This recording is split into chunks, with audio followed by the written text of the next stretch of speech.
जय जगन्नाथ सांग माने आउ गोटे नुआ कहानी रे आपण मानकु स्वागत। मो ना लिजा, मु जने हाउसवाइफ। मो घर होची अनुगुल। आउ मोर गोटे छोटिया यूट्यूब चैनल भी अच्छी जो मु प्रतिदिन किछि ना किछि ब्लॉग्स वीडियो अपलोड करथाए।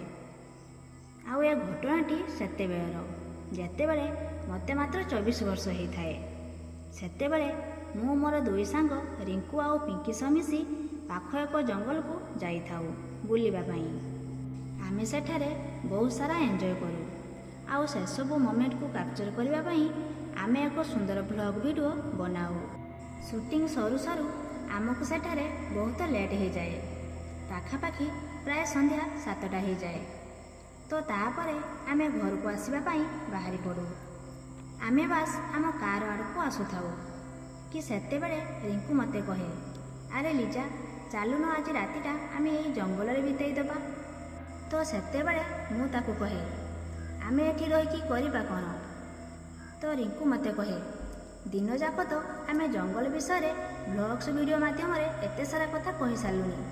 तो आज रातिटा एठी रही गले आमे आम व्यूअरଙ୍କ सह आम एक्सप्रेशन को मध्य शेयर कर परिबा। आउ ता सह आमे तांको ए भी जणाई परिबा कि एठी राति रे रहिबा सुरक्षित कि नुह। एमिति कले आम वीडियो रे बहुत सारा लाइक और व्यूज आसीबो। आउ आम चैनल भी ग्लो करि जिवो।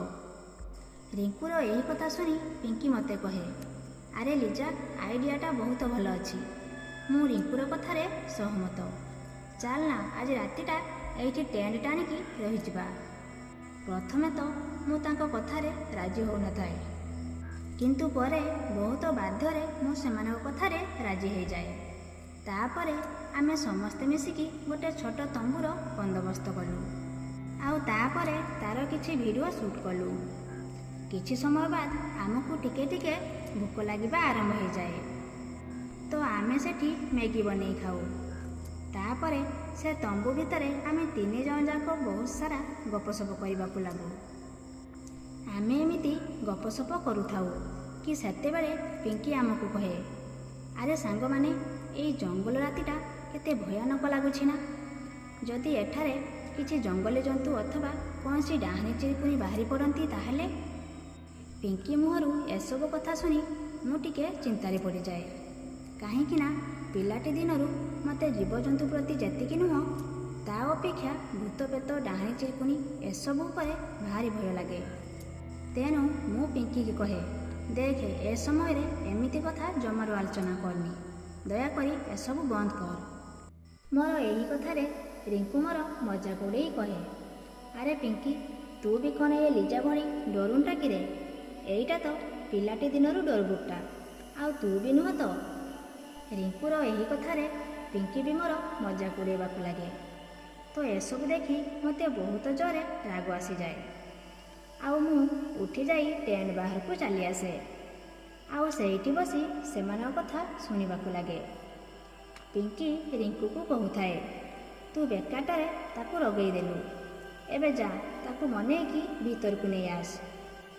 यह सुनी रिंकू ताकू कहे, किछि आवश्यकता नहीं, राग ठंडा हेले आपे आपे से चली आसिबो। तू ता कथा छाड़े, से जमार भी बेसी दूर जाई परिबनी, डरुकुराटा। सेमानक मुहरु एसबु कथा सुनी मते आहुरी जोरे राग आसी जाए। आउ मु आगकू जीवाकू लागे। एमाने सबू निज निजकू भाबुचंती कौन? मु कौन एमानक बिना एकेला एकेला जंगल रे बुली पारिबिनी? मु कौन एते डरुकुराटा? आउ एमाने सबू बड़ साहसी गुड़ाक। देखिबा देखी एबे किए साहसी आउ किए डरबु। खोजी खोजी बाइया हब, हेले मते जमारू पाइबुनी। यह कही मु से जंगल भितरे आगकू बढ़िबाकू लागे। एबे मु आम टेंट ठारू बहुत दूर को आसी सारी थाए।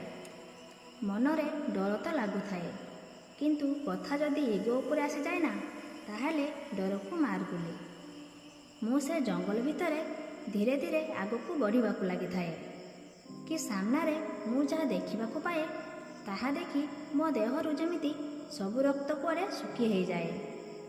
मो गोड़ आउ आगकू बढ़ी पारे ना, कारण ठीक मोर सामनारे गोटे लाल शाढ़ी पिंधा नवबधू मुह को तलकू करी गुह खाऊ थाए।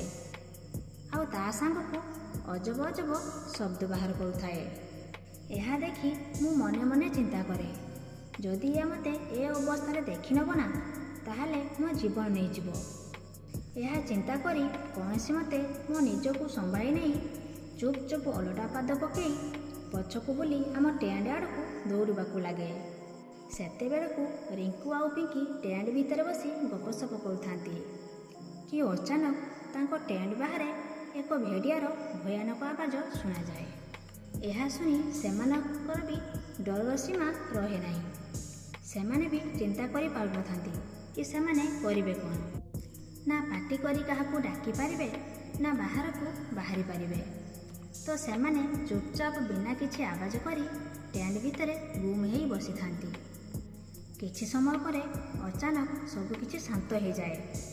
ଆଉ ଏପଟେ ମୁଁ ଜୀବନ ବିକଳରେ ଆମ ଟେଣ୍ଟ ଆଡ଼କୁ ଖାଲି ଦୌଡ଼ିବାରେ ଲାଗିଥାଏ। କିନ୍ତୁ ଯେତିକି ମୁଁ ଟେଣ୍ଟ ଆଡ଼କୁ ଦୌଡ଼ୁଥାଏ, ସେତିକି ମୋତେ ମୋ ଟେଣ୍ଟ ଦୂର ଭଳି ମନେ ହେଉଥାଏ। ମୁଁ କିଛି ବୁଝିପାରୁନଥାଏ ମୋ ସହ ଏମିତି କାହିଁକି ହେଉଛି। ତେଣୁ ମନରେ ଏକ ସାହସ ଜୁଟାଇ ଭଗବାନଙ୍କ ନାମ ନେଇ ଦୌଡ଼ି ଦୌଡ଼ି ଆମ ଟେଣ୍ଟ ପାଖରେ ଆସି ପହଞ୍ଚିଯାଏ। ଆଉ ଜଲ୍ଦି ଟେଣ୍ଟ ଭିତରକୁ ପଶିଯାଏ। ଆଉ ସେମାନଙ୍କୁ ମୋ ସହ ଘଟିଥିବା ସେସବୁ ଘଟଣା ଗୋଟି ଗୋଟି କରି କହେ କି ଏସବୁ କେବଳ ତୁମ ଦୁଇ ଜଣଙ୍କ ପାଇଁ ହେଇଛି। ମୁଁ ଆଜି ମରୁ ମରୁ ବଞ୍ଚିଛି। ଜାଣିଛ, ମୁଁ ଆଜି ଗୋଟିଏ ଗୁହଖାଇ ଡାହାଣୀ ହାବୁଡ଼ରେ ପଡ଼ିଯାଇଥିଲି। ଆଉ ସେଠାରୁ ମୁଁ କେମିତି ଆସିଛି ତାହା କେବଳ ମୋତେ ହିଁ ଜଣା। ଆଉ ଏସବୁ ହେଇଛି କେବଳ ତୁମ ଦୁଇ ଜଣଙ୍କ ପାଇଁ। ନା ତୁମେ ମୋର ମଜାକ ଉଡ଼ାଇଥାନ୍ତ, ନା ମୁଁ ଏଇଠାରୁ ବାହାରକୁ ଯାଇଥାନ୍ତି। ସେତେବେଳେ ରିଙ୍କୁ ମୋତେ କହେ, ଦେଖେ, ଏଇଟା ମଜାକ କରିବାର ସମୟ ଜମାରୁ ନୁହେଁ।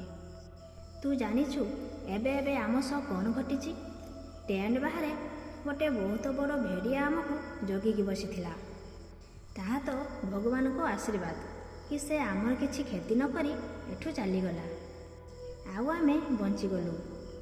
କିଛି ସମୟ ଏସବୁ କଥାକୁ ନେଇ ଆମ ଦୁଇ ଜଣଙ୍କ ଭିତରେ ଟିକେ ତୁ ମେ ହୁଏ। କିନ୍ତୁ ତାପରେ ଆମେ ଚିନ୍ତା କରୁ, ଏଠି ବସି ଝଗଡ଼ା କରିବା ଅପେକ୍ଷା ଏଠୁ କେମିତି ଆମେ ଜଲ୍ଦି ବାହାରିବା ତାହା ଚିନ୍ତା କରିବା ଉଚିତ। ଏହା ଚିନ୍ତା କରି ପରିସ୍ଥିତିର ଅନୁମାନ ଲଗାଇ ଆମେ ଆମର ଜିନିଷପତ୍ର ଧରି ଆମ କାର ଆଡ଼କୁ ଆସିବାକୁ ଲାଗୁ। ଆମ କାର ରୋଡ଼ ଉପରେ ଥାଏ।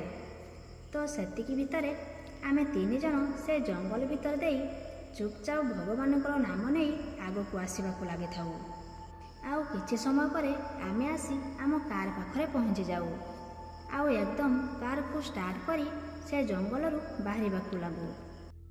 ଫେରିବା ବାଟରେ ଆମକୁ ସେହି ନବବଧୂ, ଯିଏକି ପ୍ରକୃତରେ ଗୋଟିଏ ଗୁହଖିଆ ଡାହାଣୀ ଥିଲା, ସେ ରାସ୍ତା କଡ଼େ ଯାଉଥିବାର ମୋର ନଜର ଆସେ। ତ ମୁଁ ରିଙ୍କୁକୁ କହେ, ଦେଖେ, ଇଏ ସେଇ ଗୁହଖିଆ ଡାହାଣୀ ଯାହା କଥା ମୁଁ ତୋତେ କହୁଥିଲି। ତ ରିଙ୍କୁ ସେତେବେଳେ ଗାଡ଼ିର ସ୍ପିଡ଼କୁ ବଢ଼େଇ ଦେଇ ତାକୁ କ୍ରସ୍ କରି ଆଗକୁ ଚାଲି ଆସେ। ଆଉ ସିଧା ଆମ ଘର ପାଖରେ ଆସି ପହଞ୍ଚିଯାଏ। ଆଜିକୁ ସେ ଘଟଣା ଘଟିବାର ପ୍ରାୟ 3 ବର୍ଷ ହେଇଗଲାଣି। କିନ୍ତୁ ଆଜି ବି ସେଦିନ ରାତିର ସେସବୁ ଦୃଶ୍ୟ ମୋ ମନରୁ ଲିଭି ପାରିନି, ଯାହା ଆଜି ବି ମନେ ପଡ଼ିଲେ ଭୟରେ ଦେହ ଶୀତେଇ ଉଠେ। ତ ସାଙ୍ଗମାନେ, ଇଏ ତ ଥିଲା ଆଜିର କାହାଣୀ। ଯଦି ଆଜିର କାହାଣୀଟି ଆପଣମାନଙ୍କୁ ଭଲ ଲାଗିଥାଏ, ତେବେ ଭିଡ଼ିଓକୁ ଗୋଟେ ଲାଇକ୍ କରି ଆମ ଚ୍ୟାନେଲକୁ ସବସ୍କ୍ରାଇବ୍ କରିନେବେ, ଯାହାଫଳରେ ଆଗକୁ ଏମିତି ନୂଆ ନୂଆ ଭିଡ଼ିଓର ନୋଟିଫିକେସନ୍ ଆପଣ ସର୍ବପ୍ରଥମେ ପାଇପାରିବେ। Thank you. ଜୟ ଜଗନ୍ନାଥ।